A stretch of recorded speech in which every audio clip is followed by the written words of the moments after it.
Parler d'homosexualité afin de transmettre la pensée de la parole de Dieu est une chose risquée de nos jours parce que les homosexuels ou l'homosexualité sont protégés, surprotégés par les nations développées.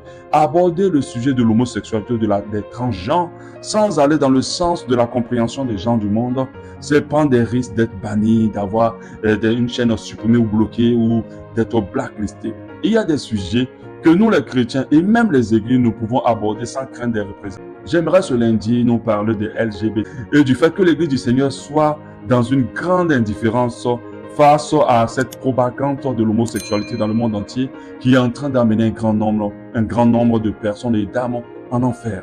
Parler de l'homosexualité à l'église peut être un sujet tabou. Pourtant, nos assemblées chrétiennes ne doivent pas se priver d'en parler, car le monde est de plus en plus en train de converger vers ce que pourrait être appelé l'homosexualité de la société, où nos enfants sont exposés, les enfants de Dieu sont exposés.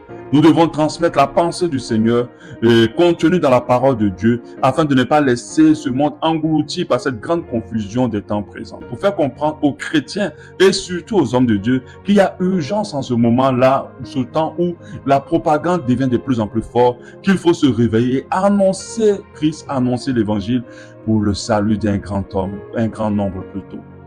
Je sais qu'on va me dire que ce pasteur vient de l'âge de Pierre, qu'il refuse l'évolution. Pour répondre à cela, j'aimerais nous faire comprendre